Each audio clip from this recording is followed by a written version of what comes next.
Hello students, now we will define the definition of piecewise or sectionally continuous function. The function f(x) is said to be piecewise continuous function on a finite interval a comma b, or a is less than equal to x is less than equal to b, where small f is defined. If the interval a comma b can be subdivided into finite number of subintervals such that the function f(x) is continuous in each of subintervals and discontinuous at endpoints of the subinterval, then the function f(x) is said to be piecewise continuous function. तो इस definition में mainly points क्या क्या हुए कि सबसे first कोई भी फंक्शन f(x) क्लोज इंटरवल में डिफाइन हो रहा है, क्लोज इंटरवल में डिफाइन हो रहा है तो close interval a comma b को फाइनाइट सब इंटरवल्स में सब डिवाइड करेंगे। फाइनाइट सब इंटरवल्स में सब डिवाइड करोगे, सब डिवाइडेड इंटरवल जो है वो हमेशा ओपन इंटरवल्स होंगे, और जो भी ओपन इंटरवल्स होंगे उनमें फंक्शन कंटिन्यूस होना चाहिए और ओपन इंटरवल के एंड पॉइंट्स पर फंक्शन डिसकंटिन्यूस होना चाहिए। तो फंक्शन क्लोज इंटरवल में डिफाइन होगा, क्लोज इंटरवल को फाइनाइट नंबर ऑफ सब इंटरवल्स में डिवाइड करोगे, सब इंटरवल जो हैं वो ओपन इंटरवल होंगे और जो भी ओपन इंटरवल्स होंगे उनमें फंक्शन कंटिन्यूस होगा और एंड पॉइंट्स पर डिसकंटिन्यूस फंक्शन होगा। जैसे एग्जाम्पल के थ्रू इसको देखते हैं यहाँ पर कि फंक्शन डिफाइन है F of T equal to 0 when 0 is less than equal to T is less than 1 is less than t is less than 2, then value is 1, and 2 is less than t is less than equal to 3, then the value of f of t equal to 0.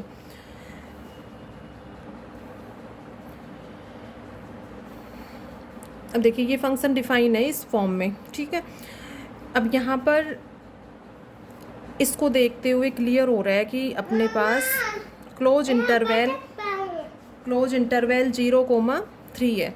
अब close interval 0,3 में function define हो रहा है। 0,3 को सब intervals में divide करोगे किस तरह से, 0,1, 1,2 एंड 2,3। तो ये क्लोज इंटरवल में फंक्शन डिफाइन है। इस क्लोज इंटरवल को सब इंटरवल्स 0,1, 1,2, 2,3 में डिवाइड किया, तो ये जो सब इंटरवल्स हैं वो हमेशा ओपन इंटरवल्स होंगे। अब डेफिनेशन के अकॉर्डिंग क्या होगा कि फंक्शन इन ओपन इंटरवल्स में कंटिन्यूस होना चाहिए और इनके एंड पॉइंट्स पर डिसकंटिन्यूस होना चाहिए। क्लियर? फंक्शन सबसे फर्स्ट देखो कि किस इंटरवल में डिफाइन हो रहा है, तो क्लोज इंटरवल है, ये इंक्लूड हो रहे हैं 0.0 और 3 पॉइंट इंक्लूड हो रहे हैं, मीन्स क्लोज इंटरवल 0,3 पर डिफाइन हो रहा है। जो भी क्लोज इंटरवल है उसको सब इंटरवल्स में डिवाइड करेंगे, सब इंटरवल्स ओपन इंटरवल्स होंगे। 0,3 को इन पार्ट्स में डिवाइड कर लिया। अब डेफिनेशन के अकॉर्डिंग दो कंडीशन सेटिस्फाई होंगी कि function f(x) in open intervals में कंटिन्यूस होगा और इनके एंड पॉइंट्स पर डिसकंटिन्यूस फंक्शन होगा। ये अपने को यहाँ पर प्रूव करना है। अब इसको प्रूव करने के लिए इस टाइप के जो फंक्शंस हैं ग्राफ के अकॉर्डिंग उसको एक्सप्लेन करेंगे। ग्राफ सबको बनाना आता है। जैसे इसका ग्राफ बनाते हो 0, 1 और 2, 3 और ये 1 और ये 2, इस तरह से ये वैल्यू हो गई अपनी।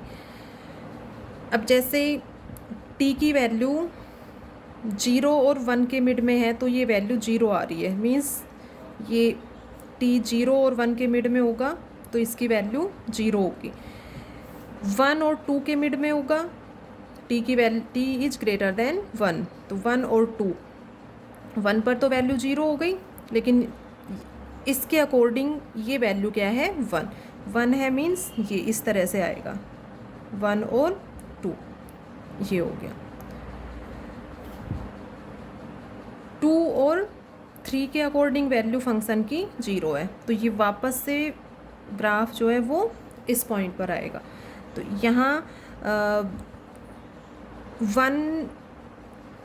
1 के अकॉर्डिंग वैल्यू ये हो रही है, तो ये यहाँ से ग्राफ जो है वो जंप कर रहा है, ठीक है, और ये इस तरह से डॉट डॉट से इसको रिप्रेजेंट कर सकते हो, ठीक है। तो ये इस तरह से कंटिन्यूस ये ग्राफ है। अब यहाँ पर 1, 2 और ये 3, इन 3 स्टेप्स के अकॉर्डिंग ग्राफ इस फॉर्म में फाइंड आउट हो रहा है 1, 2, 3।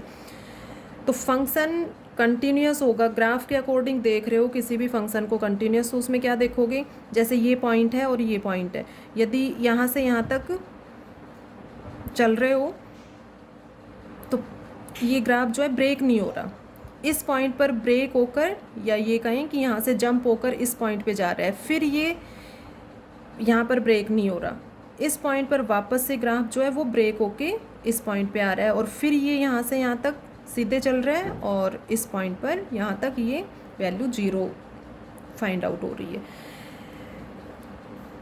इसका मीन्स क्या हुआ कि फंक्शन 0,1 ओपन इंटरवल में कंटिन्यूस है, यहाँ से यहाँ तक मीन्स 1,2 में कंटिन्यूस है, और 2,3 में कंटिन्यूस है। मीन्स क्या हुआ कि ग्राफ के अकॉर्डिंग यदि किसी भी फंक्शन को कंटिन्यूस देख रहे हो तो देख लो उन दोनों पॉइंट्स के मिड में ग्राफ जो है वो ब्रेक नहीं होना चाहिए। जैसे 1,2 पॉइंट है तो 1 और 2 के बीच में जो भी ग्राफ बनेगा वो ब्रेक नहीं होना चाहिए। जैसे ये पेंसिल, यहाँ से पेन से स्टार्ट किया तो ग्राफ जो है वो एक ही वे में आना चाहिए, अपना ग्राफ ब्रेक नहीं होना चाहिए। या ये कहो कि पेंसिल जैसे ये चल रहा है ग्राफ तो ये एक साथ हो, पेंसिल हटनी नहीं चाहिए। तो यहाँ से फर्स्ट पॉइंट यहाँ से क्लियर होता है कि 0,1, 1,2 और 2,3 इनमें इन ओपन इंटरवल्स में फंक्शन जो है वो कंटिन्यूस हो गया।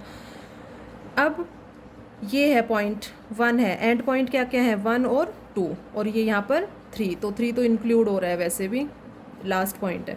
तो जैसे ये 1 और 2 पॉइंट है, अब ये 1 पॉइंट है, लास्ट सेकंड पॉइंट क्या था कि जो एंड पॉइंट है उस पर डिसकंटिन्यूस होना चाहिए, तो ये 1 है, 1 पॉइंट, इस पर ग्राफ जो है वो जंप करके यहाँ आ रहा है, ठीक है, फिर वही कंटिन्यूस है यहाँ तक, फिर इसके बाद ये वापस से जंप करके नीचे आ रहा है।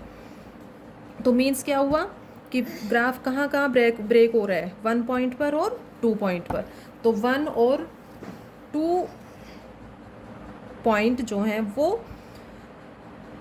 डिसकंटिन्यूस पॉइंट हो गए इस ग्राफ के लिए। कहें कि इस ग्राफ के लिए 1 और 2 पॉइंट जो हैं वो डिसकंटिन्यूस पॉइंट हो गए।